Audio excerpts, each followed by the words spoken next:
es en base a la forma que tiene el tipo, la estructura que tiene el tipo, ¿sí? Por ejemplo, diciendo qué atributos tiene un objeto, o por ejemplo, diciendo qué operaciones sabe responder. Y dentro de eso, en general, uno encuentra que los lenguajes que tienen tipado dinámico e implícito son naturalmente estructurales. Yo le mando un mensaje y asumo que va a funcionar y ya está. O sea, no tengo nunca que mencionar el tipo de las cosas, ¿no?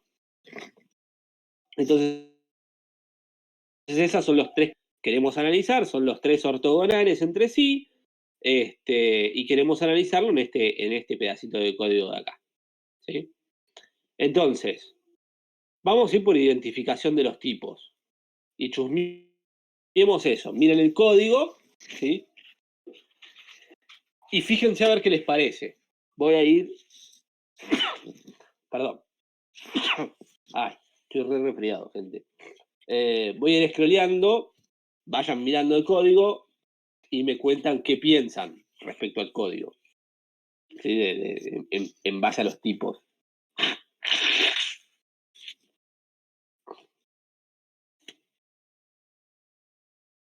¿Son explícitos?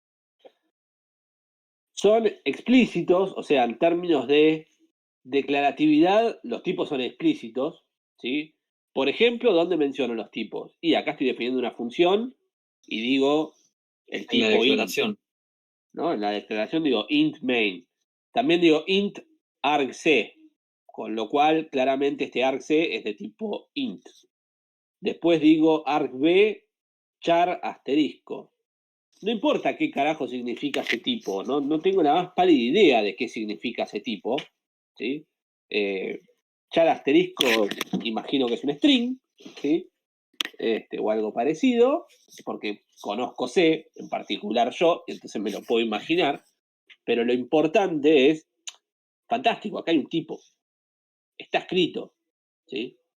Lo mismo acá, cat asterisco, ¿sí? Por acá vemos void, que técnicamente no es un tipo, pero es la forma de decir esto no tiene tipo, porque es un procedimiento y no una función, digamos, ¿no?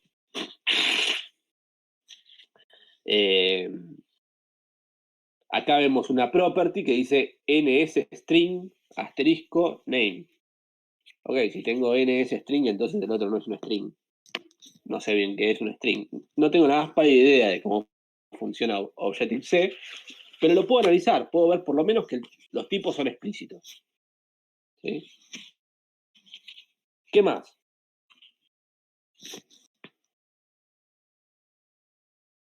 En términos de identificación, ¿hay algún lado en donde yo esté mencionando un tipo en base a su estructura o siempre los menciono por nombre? Por nombre.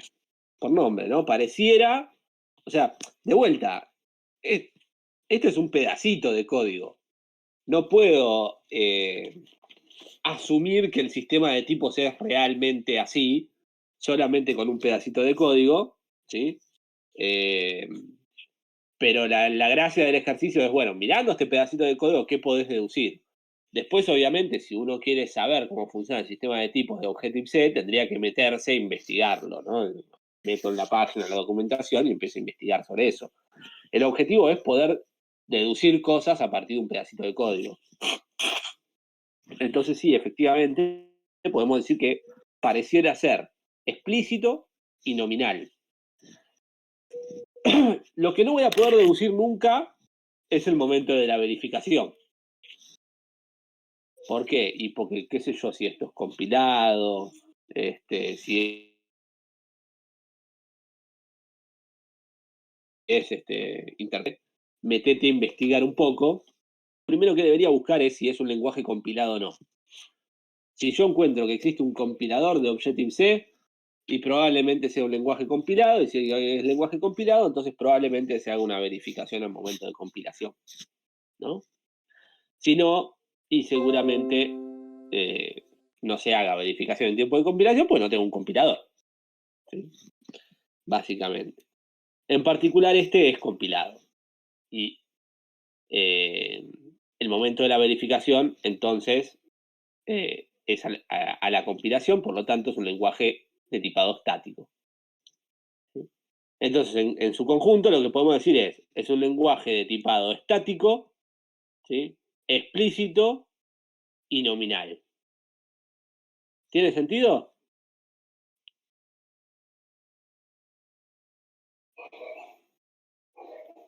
¿O no tiene sentido? No sé. ¿Sí? ¿Estamos bien? Sí, sí. ¿Sí? Bien, fantástico. ¿Se animan al 2, mirando eso, a hacer lo mismo? Los que no lo hicieron. 2 minutos para hacerlo, no más. Bien.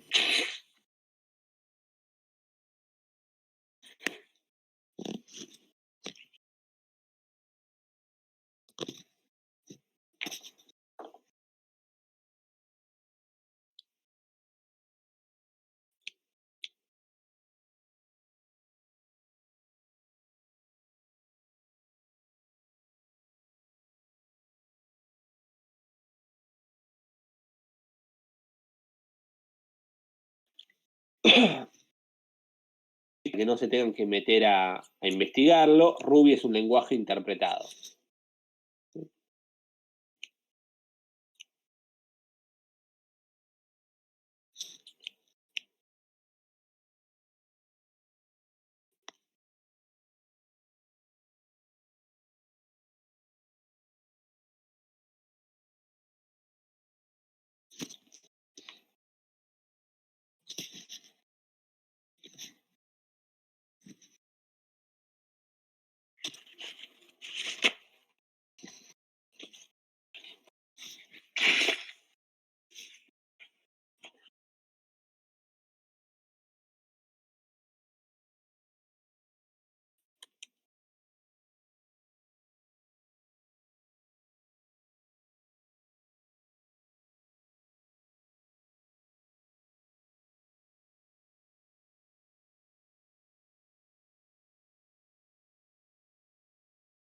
¿Estamos?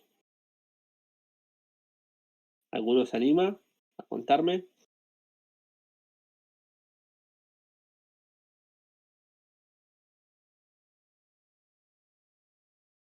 ¿No? ¿Nadie se anima? Sí. La declaratividad de tipos es implícita. Ok, es implícita, efectivamente. Me parece que es más estructural que nominal. Viene por ahí, sí. ¿Por qué? ¿Cómo me doy cuenta que es estructural? Creo que tiene que ver con lo que dijo la compañera. Tiene que ver con eso y lo que dijimos hace un ratito, que es que si es implícito y es dinámico, y les estoy contando que esto es interpretado, con lo cual es dinámico, ¿sí? Es dinámico, implícito, dijimos, bueno, si es así, entonces es naturalmente estructural. Mando el mensaje y asumo que funciona, ¿sí? De hecho, uno podría confundirse y pensar que acá los tipos están mencionados porque tengo estas palabritas, ¿no? Pero en realidad es el nombre de la clase y la forma de mencionar la superclase. Estoy diciendo que sodio es una subclase de elementos, ¿no? Cuando defino una función, por ejemplo, no estoy definiendo en absoluto el tipo de lo que va a devolver eso, ni nada por el estilo. Es un ejemplo de código bastante feo para darme cuenta los tipos, porque todo esto son procedimientos, todos hacen print de pantalla, pero en base a lo que tengo ahí, uno podría deducir eso. Después podría encontrar un pedazo de código en el que, che, no, mirá, pasaba tal cosa. Pero en base a eso, efectivamente. Vamos a hacer el último, que es divertido. Este es un lenguaje de programación que se llama Scala, y que eventualmente, si llegamos bien, la idea es usarlo sobre el final de la materia. Entonces, nada, en lo mismo, ¿no? Declaratividad, identificación y momento de la verificación. Les cuento que este es un lenguaje compilado que corre sobre la la máquina virtual de Java, o sea, similar a Java en ese sentido.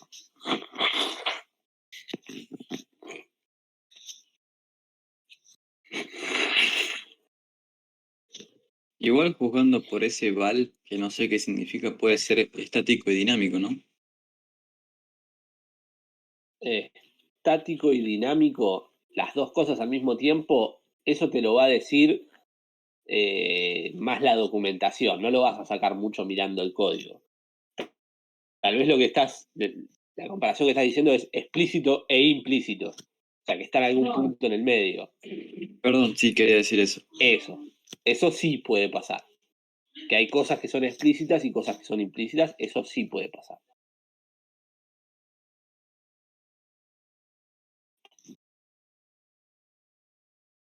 ¿El resto qué opina? Sí. Y aparte es estructural, ¿no? Y aparte es estructural. ¿Qué me da la pista de que es estructural? Y la forma que están escritos los tipos ahí. ¿Cuál? ¿En qué punto? El primero, por ejemplo, en post. ¿En post? Claro. Esta es una forma rara. Uno le podría parecer que es estructural, pero en realidad esto es una forma que tiene escala de definir clases, en donde estas clases en particular son solo para tener datos, y entonces digo que post es algo que tiene una variable title, body y tags, que cada uno tiene estos tipos que están definidos acá. ¿Sí? De alguna forma le defino la estructura, pero es lo mismo que haría en una declaración de clases cualquiera, definiendo todas las propiedades, los atributos que tiene una clase. No es eso lo que me da la pista de que es estructural, o de que tiene partes estructurales.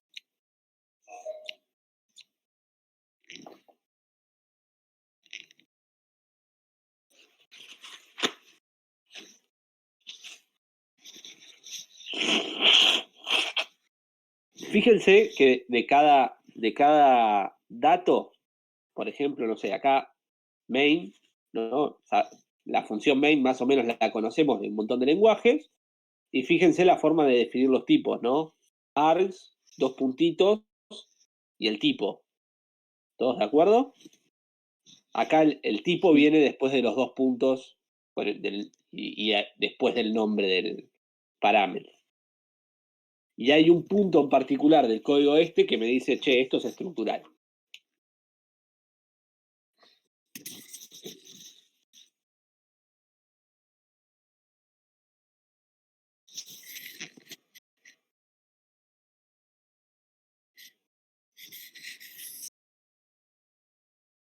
Cuando define format tags, es la función, puede ser. Exactamente. Fíjense que Tagable es un parámetro cuyo tipo es esta cosa. ¿Y qué carajos es esa cosa? Es la forma de decir es algo que tiene tags, y esos tags tienen que ser una lista de string. Claro, por eso entre llaves. Por eso está entre llaves todo esto, ¿no? Todo eso es la forma que tiene Scala de definir estructura. Está diciendo, che, acá lo que me interesa de este Tagable es la estructura, tiene que definir un atributo tags que sea una lista de strings. ¿No? Entonces, Scala tiene tipado estructural. También, por supuesto, cuando tengo tipado estructural, tengo nominal, porque si no, no puedo ni definirlo, el tipado estructural. Los tipos básicos siempre van a ser nominales, mínimamente. Entonces vemos nombres de tipos como string, lista, array. Array, este debería estar en azulcito, ¿no? En verdecito, igual que este. Y efectivamente, tiene partes explícitas. Fíjense que para estos atributos que les decía, tengo que definir el tipo. Lo mismo para los parámetros, defino los tipos. Pero, como decía recién un compañero, no sé quién fue, que dijo, pero hay un val medio mágico que dice post igual a algo. Y ahí nunca dije el tipo de esta variable post. ¿De dónde sale? Y bueno, eso lo detecta solo, ¿no? Yo no tengo que decir nada, se da cuenta. Se da cuenta que eso es de tipo post, por ejemplo. ¿Tiene sentido? Entonces, Este es un lenguaje con tipado principalmente estático, pero también tiene algunas cosas dinámicas, pues se basan en la Java Virtual Machine, en la máquina virtual de Java, que también hace algún chequeo dinámico. Es explícito en algunos lados, por ejemplo, en nombres de parámetros y en nombres de atributos, pero implícito en otros, por ejemplo, en el momento de definir las variables. ¿Sí? Y de hecho también es implícito al momento de definir funciones. Puedo definir del tipo del resultado de la función o no definirlo, etc. ¿Sí? Y además es principalmente nominal, diría yo, pero tiene capacidad de definir tipos estructurados. O sea, tiene tipado estructurado. ¿Estamos bien? ¿Se entiende entonces? Eso es un poco lo que había que hacer con esta actividad. No había ni que instalarse ninguno de los lenguajes, ni correr este código, ni ver qué hace. Era simplemente eso, analizar los tipos. ¿Sí? Y lo mismo me pasa con todo lo que sigue, que son pedacitos de código. Por ejemplo, acá me dice, che, tenemos estos tipos, existen estos valores, donde este es tipo de este, tiene tal tipo. Y después me pregunta si estas asignaciones, si estas asignaciones son válidas o no, teniendo que considerar tipos y subtipos. ¿No? Después tengo otro pedazo de código Scala, por ejemplo, donde tengo cosas de varianza, y hablaba de varianza todo el documento que les pasé para leer también. ¿Lo leyeron eso? A eso último más o menos. Ok. Está bueno que le peguen una leída. Y digo, no lo voy a explicar ahora, porque estoy seguro que hay un montón que no lo leyeron. Y no tiene ni sentido ponernos a explicar todo si la mayor parte estaba todo ahí. Entonces estaría bueno que lo lean para la clase que viene. Y la clase que viene hacemos una ronda de dudas, consultas, etc. ¿Sí? Esa es un poco la idea. Y bueno, nada, digo, acá hay cosas de varianza, pero además hay un montón de otros conceptos que aparecen ahí, que están escritos, como todo lo que tiene que ver con tipos paramétricos, lo que tiene que ver con null level typing, etcétera. Entonces está bueno que lo chusmeen, léanlo. ¿Sí?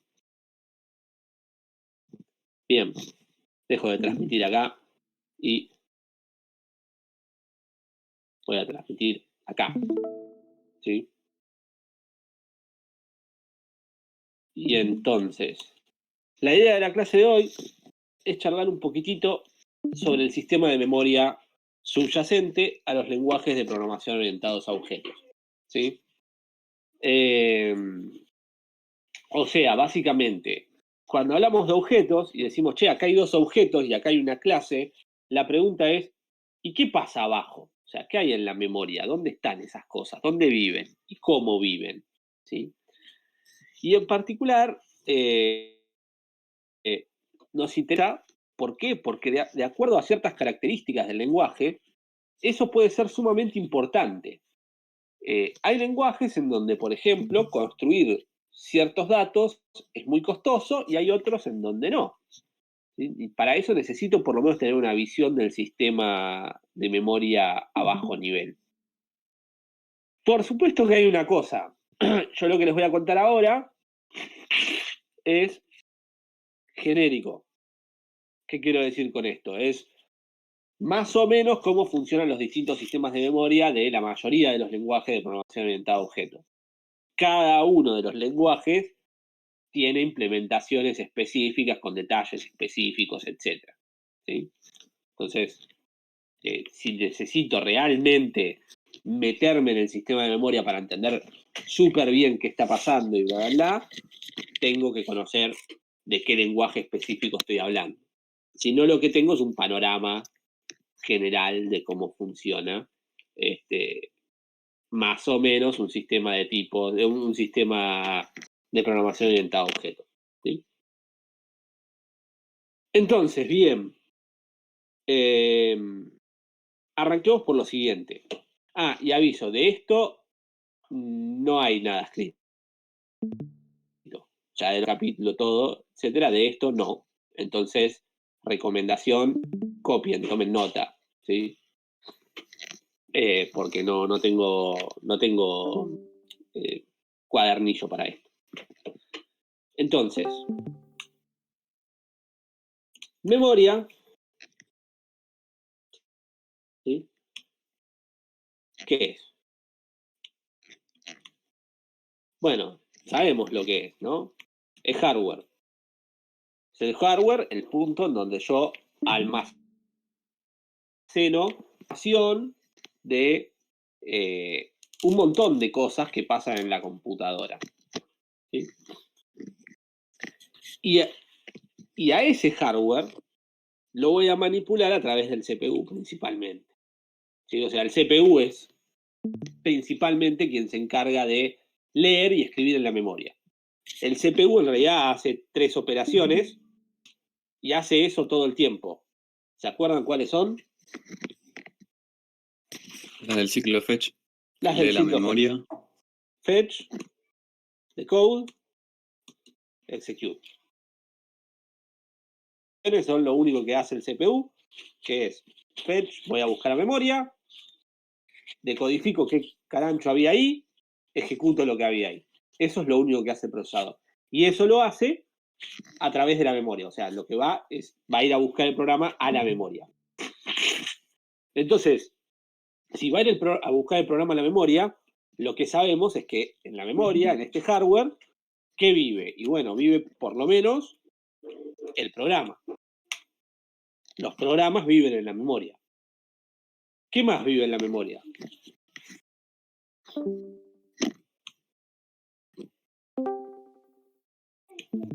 Algunos datos.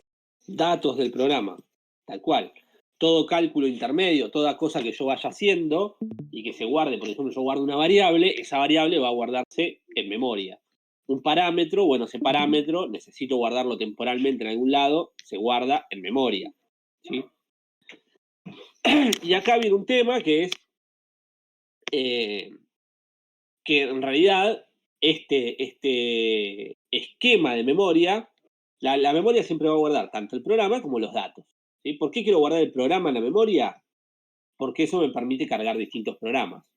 Si no, lo que tengo es un circuito ya fijo, no programable, ¿sí? Y si no es programable, entonces no es una computadora. Es otra cosa, pero no es una computadora. Para que sea una computadora tengo que poder cambiar el programa. ¿Sí? Lo que tiene que hacer el CPU es este circuito específico.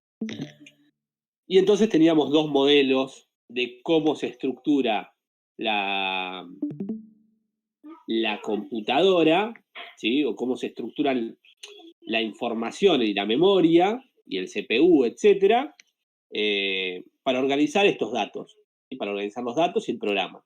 ¿Se acuerdan cuáles eran esos 2 modelos? El de von Neumann. Modelo de von Neumann.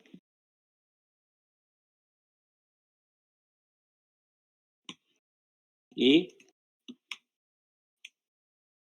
universidad famosa, Estados Unidos, para gente prestigiosa con mucha plata. Harvard. Efectivamente. ¿Sí? Entonces el modelo de Harvard era un modelo en donde yo tengo memoria de programa que se comunica con CPU y después una segunda memoria que tiene memoria de datos. Y en el modelo de von Neumann tengo el CPU que se comunica con memoria de programa y datos. O sea, en el modelo de von Neumann el programa y los datos están mezclados. ¿Sí? ¿Qué modelo utilizamos hoy? Y para todo lo que son computadoras hogareñas, usamos principalmente el modelo de von Neumann. El modelo de Harvard se sigue usando en algunas cosas de circuitos específicos, ¿no?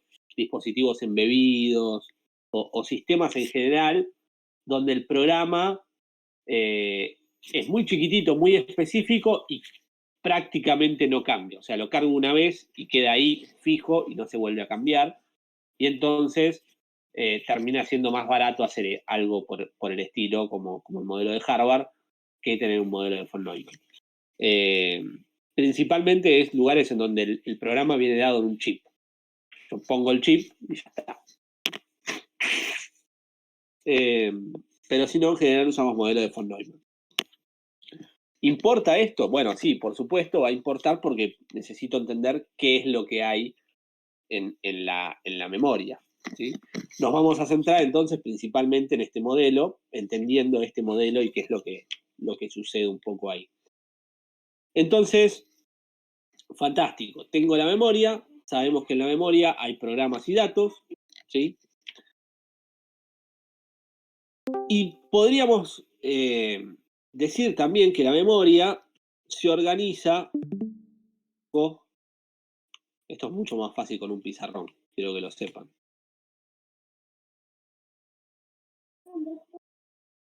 Se organiza en lo que llamamos celdas, ¿sí?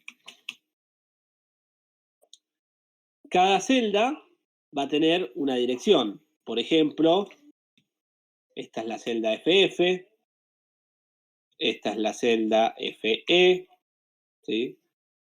Esta es la celda FD, y así siguiendo para todas las direcciones posibles, de acuerdo a la computadora particular, ¿no? Cuánta capacidad de memoria tengo, cómo me refiero, o sea, cuántos bits uso para referirme a una posición de memoria, etc.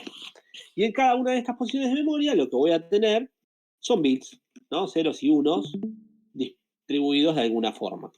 Ceros y unos, che. Así. Pero también sabemos que no nos gusta pensar en ceros y unos, nos gusta pensar en datos, ¿sí? O sea, cada una de estas cosas representa algo. No sé, representa números, representa información de alguna forma, ¿sí?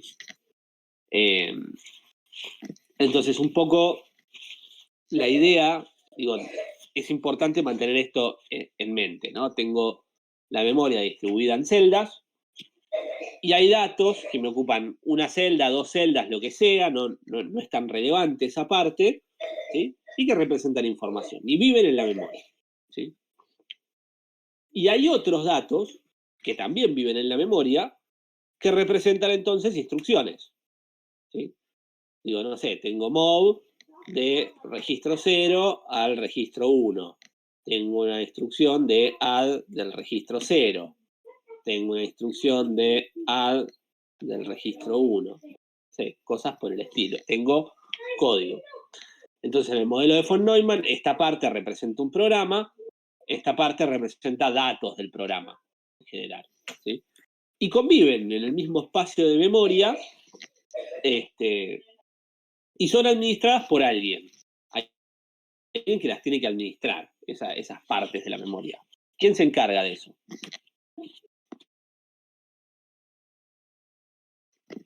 ¿El banco de registros? No. No. Más grande, más simplón. La respuesta que busco, por lo menos. Perdón, ¿cuál es la pregunta?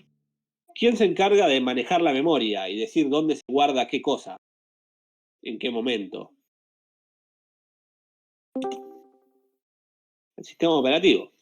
Ah, claro. O sea, cuando yo tengo un programa que quiere escribir cosas en la memoria, el programa no puede toquetear la memoria así como le pinta, ¿no? O sea, no puede ir y decir, no, yo quiero escribir en FF. No, vos escribís acá. A vos te toca este espacio de memoria. Y si vos intentás tocar memoria que no es tuya, explota todo, ¿sí? ¿Quién se encarga de controlar eso? Bueno, se encarga el sistema operativo. El sistema operativo es quien administra la memoria y le da a cada proceso, ¿sí? Que es un programa en ejecución básicamente, un espacio particular de la memoria, o sea, agarra esta memoria y la segrega, la divide en pedacitos, diciendo, bueno, a vos te toca esto, a vos te toca esto, a vos te toca esto otro. Es el sistema operativo el que se encarga de eso, ¿sí? Y entonces el sistema operativo organiza todas estas celdas en lo que se llaman bloques de memoria o a veces sectores de memoria. ¿Sí? Básicamente son pedazos de la memoria. Y esto también se puede llamar páginas de memoria, dependiendo del sistema operativo, de la organización que tenga, etc. ¿Sí? Y entonces lo que hace es pagina la memoria. Tiene páginas, ¿sí?, que consisten en un conjunto de esas celdas y le asigna a cada proceso un grupo de páginas. La pregunta es, ¿cuándo hace eso? ¿Cuándo le dice, che, vos proceso tenés estas páginas de memoria para toquetear? Bueno, hay dos momentos. El primero es cuando se crea el proceso. ¿Por qué? Porque lo primero que hace cuando se crea el proceso, el sistema operativo, es cargar el programa en memoria. ¿Sí? El programa, en general, no está necesariamente en la memoria. O sea, podemos pensar, cuando decimos memoria y cuando uno trabaja en sistemas operativos y cosas así, o cuando nos abstraemos completamente de la parte del hardware, cuando hablamos de memoria decimos, la memoria es todo donde haya información. Bueno, es cierto, pero también sabemos que hay distintos niveles de memoria, ¿no? Tenemos, no sé, los registros que están bien cerquita del procesador, y entonces es una memoria que es muy rápida, pero tiene poca capacidad. Tenemos la caché después tenemos lo que es la RAM, que es volátil, pero ya tiene mucha más capacidad, ¿sí? Y después tenemos lo que serían las memorias secundarias, donde está el disco duro, donde yo puedo persistir cosas, pero es mucho más lento el acceso, ¿no? En general, cuando uno habla de un programa, lo vas a guardar en el disco o en alguna ubicación de memoria persistente a largo plazo.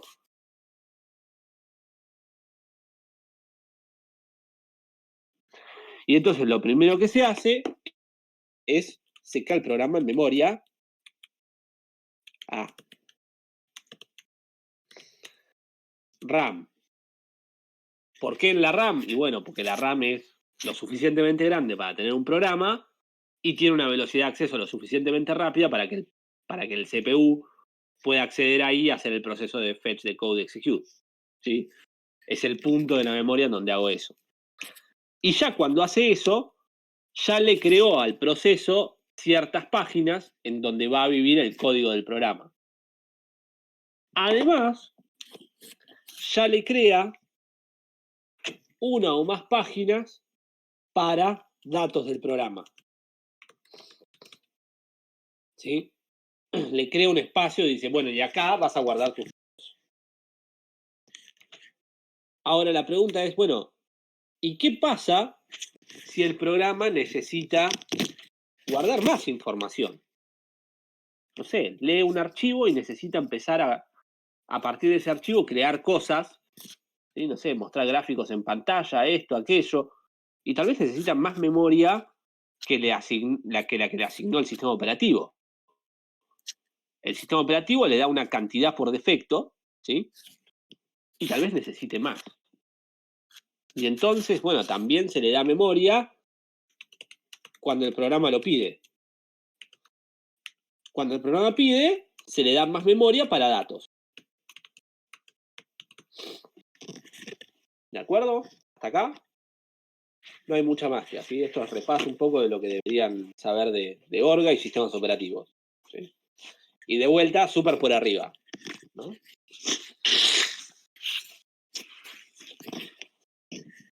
Dentro de estos espacios de memoria, o sea, tengo dos espacios de memoria y se llaman distinto. Está el que se asigna automáticamente cuando el proceso se crea, ¿sí? Que le dice, bueno, acá vos vas a guardar esta información. Y hay otro que es el que va pidiendo el usuario. Uno se usa para todos los datos que son transientes, ¿sí? Y que son necesarios para la ejecución del código en el paso a paso. ¿De acuerdo? Y entonces es una cantidad chiquitita de información. Esta cantidad de información que se le da es chica, sea, de espacio de memoria es un espacio chico. Este puede ser grande. No necesariamente existe. Yo podría tener programas que nunca piden más memoria. Este además es fijo. La cantidad es limitada. Y este es extensible. ¿Sí? ¿Por qué este es fijo y chico? Bueno, porque como yo a priori cuando cargo un proceso no sé bien cuánta información va a guardar, etcétera, lo que se le da es un espacio fijo para que haga cálculos y procese. O sea, para que haga todas las cosas y guarde datos intermedios, etcétera. Esa información en general está pegada al programa. O sea, si uno mira los sectores de la memoria, voy a hacer así, las páginas de la memoria, y ahora no tengo celdas, tengo páginas. Página 1,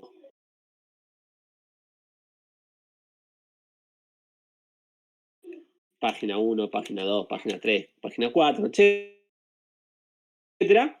Tengo, por ejemplo, programa 1, ¿sí? La primera parte.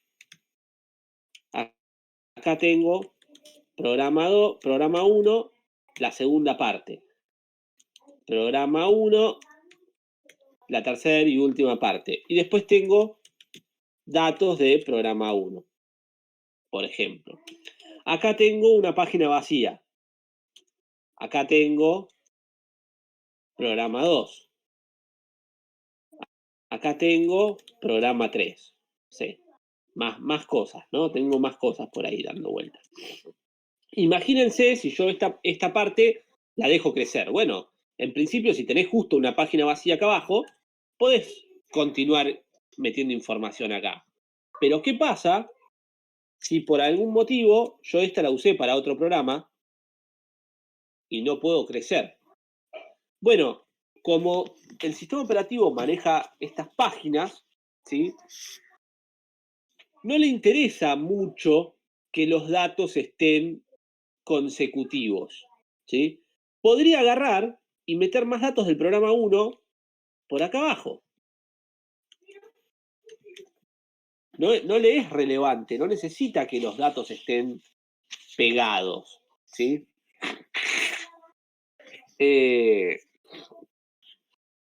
No es una cosa que le sea importante. Ahora bien, si bien no es una cosa que le sea importante, para poder hacer esto, eso lo puede hacer de forma dinámica cuando vos necesitas más memoria, ¿sí? Y se la pedís. Inicialmente, la cantidad que te da es una cantidad de una página. Ponele. Dice, bueno, una página te debería alcanzar y sobrar. ¿Sí? Y además, ciertos datos que se usan para computar necesitan que la información esté como pegada, o sea, que las celdas estén vinculadas una tras de la otra. Entonces esa información tiene que estar toda dentro de la misma página. Y esto, en sistemas operativos, esto es lo que se conoce como el stack y esto es lo que se conoce como la heap. ¿Escucharon esos términos alguna vez? Sí. ¿Sí? ¿Estamos bien? Entonces el stack es fijo, ya viene dado, digamos, el tamaño máximo que puede tener el stack, mientras que la heap puede crecer infinitamente. ¿Sí? Esa es un poco la gracia. Y esto se complica todavía más cuando uno tiene sistemas con múltiples threads o múltiples hilos de ejecución, donde el stack, como yo para lo que lo uso es para mantener el estado de el programa, básicamente, en qué punto de ejecución estoy, etcétera, ¿sí? El stack es único para cada thread, pero la heap se comparte entre todos los threads, ¿no? ¿Por qué? Porque es información compartida que se le asigna al proceso. Esta es información única para cada hilo de ejecución. ¿Hasta acá? ¿Dudas, consultas? ¿Algo que no haya quedado claro?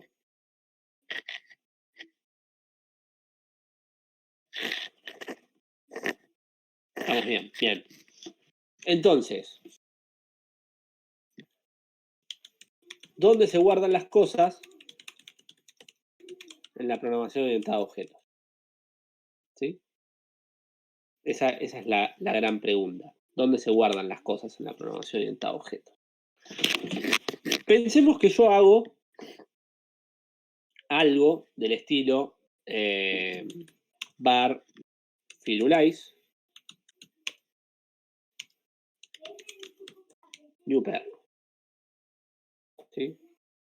La pregunta es, bueno, ¿qué pasó en términos de memoria? ¿Sí? ¿Dónde viven estos elementos en la memoria? Y la pregunta es, la pregunta que uno tiene que hacerse para entenderlo es, bueno, ¿qué cosa yo puedo prever que es como medio fija en términos de la ejecución y qué cosa yo no puedo prever en términos de la ejecución y de saber a priori cuánto espacio me va a ocupar? Si los objetos estuviesen creados en el stack, entonces yo tengo una cantidad limitada de objetos que puedo crear, porque cada objeto me va a ocupar una cantidad de memoria, se supone, ¿no? Tienen datos, información, ocupan memoria. Si yo lo tuviese en el stack, entonces la cantidad de objetos que puedo crear es limitada. ¿Pasa eso realmente? Bueno, no. O sea, sí es limitada, pero es limitada por el espacio total de la memoria del sistema, no por la cantidad por una cantidad fija que hay en el stack. Entonces, cada vez que yo creo un objeto, eso va a parar a la heap. O sea, cada vez que yo hago new de un objeto, básicamente el lenguaje le está pidiendo al sistema operativo, dame memoria, y crea en el espacio que le da el sistema operativo, crea la información del objeto. ¿Estamos de acuerdo hasta acá? Sí. Todos de acuerdo, ¿no? O sea, los objetos, entonces, viven en la heap.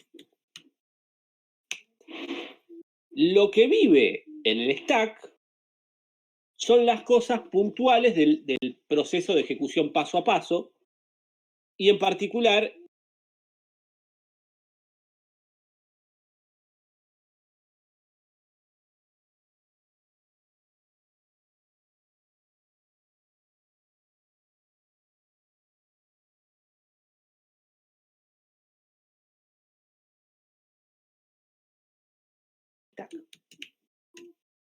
¿sí? Entonces esos son los dos criterios que uno tiene cuando trabaja con programación orientada a objetos. Y ya está, sencillo, ¿sí? Es así como funciona, no hay mucha más cosa que decir al respecto. Bueno, más o menos, ¿sí?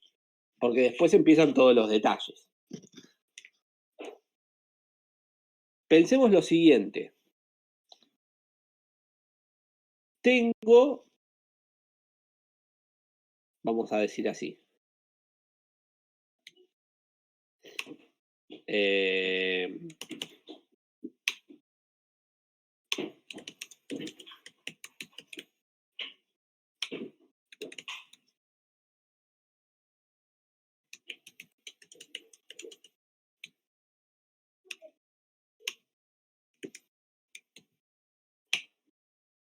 tengo este pedazo de código de esta siguiente forma, ¿no?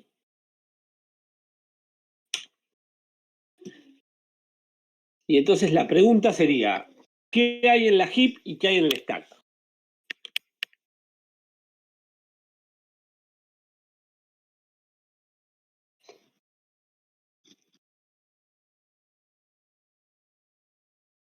Después de ejecutar. Pero, sí, que Firulais y Pepe están en el heap. No lo sé. ¿El resto qué opina?